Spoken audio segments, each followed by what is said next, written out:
Well, that story goes back from the school days when we used to fish the rivers. Get into trouble when I got home because I had to milk the cows and I'd be late, and the only thing that saved me a time or two, I came home with a nice fish, and they told me after they couldn't, otherwise I'd have got the strap around me. But when I had the fish and so proud, they let me off. By the time I left school, I knew what I was going to do. It was either go to sea or go fishing.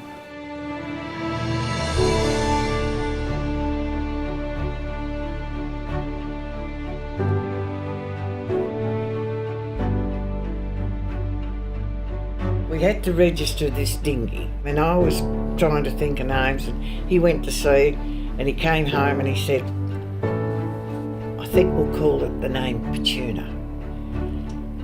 And I thought it, and I said, oh, that's wonderful. He said, no, I'm only joking. I said, that's the name it's going to be. And the Petuna's gone from there. I built a model of it, played with that out in the, in the sea and wave breaking. And I became very good friends with the builder. And I said, Alan, she's not right, Alan. She's got to have more shear. I was frightened to tell him, so Una went in and said, we're going to raise her up. He used to make the bullets and I fired them. And I think that's been our working relationship, hasn't it? All through life. Peter would tell me things that he wasn't happy about, and I'd go and fix it. Yeah. Fix it.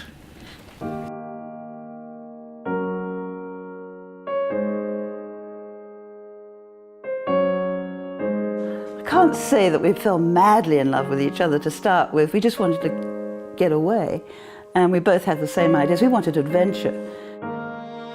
The funny thing is, until we got on that boat to come to Australia, I really didn't have much idea about his passion for fish. He spent his formative years, I suppose, his childhood in Kenya, and that was where his passion grew, really. He used to spend all his holidays down the coast at a local fisheries.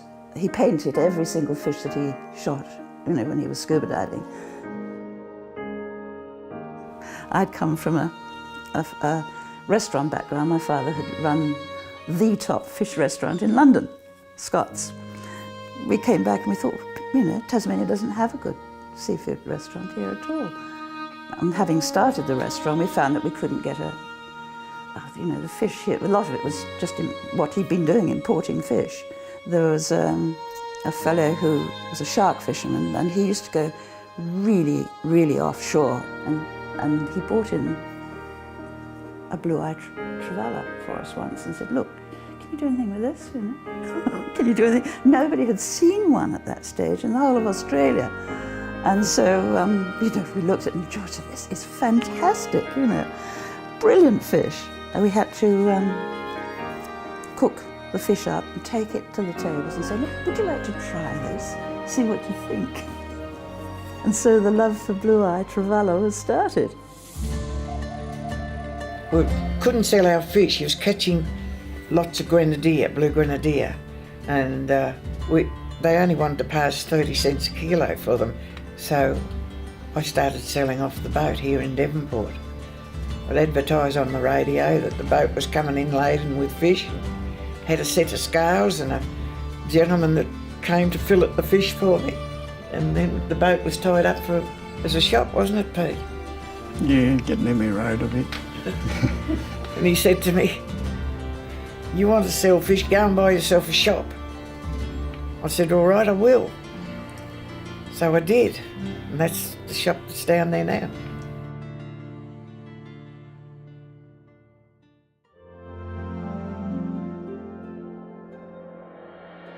This is an old fable, English fable about fishermen, old fishermen. They never really die. They just circle the world as a seagull, and they're always there. And you look at the seagulls and you think, oh yeah, many fishermen up in the sky.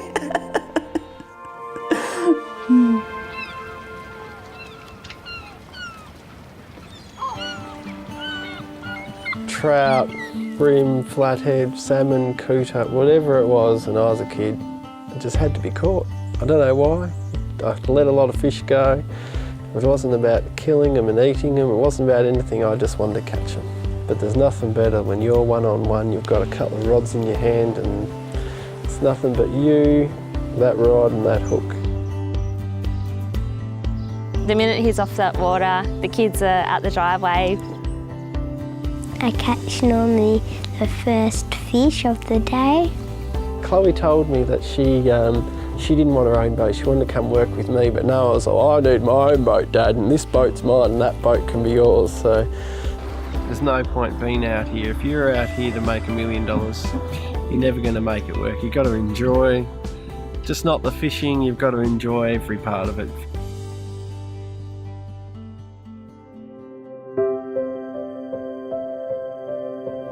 I love the sea, I love fishing. I don't know anything else but the sea and fishing.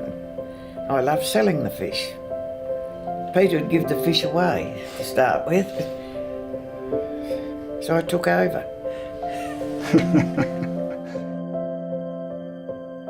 Because we've got the restaurant, we've had this wonderful bridge to the community. We're in the seafood industry, wholly and solely. That's what we do. We specialise in fish, you know, and Australian fish in particular. So I've got 2 sons and a daughter coming through. So we want to make sure that there's something there for them forever, you know, just like my dad did. He was catching fish 50 years ago, just out here, just south of Hobart, and we still do it. And the fish are still there, and that's what we call sustainable fishing. He had a story at school. They asked all these kids what they wanted to do, and him and a couple of his friends were all like, I want to be a fisherman like Noel's dad, and that's, how does it get better?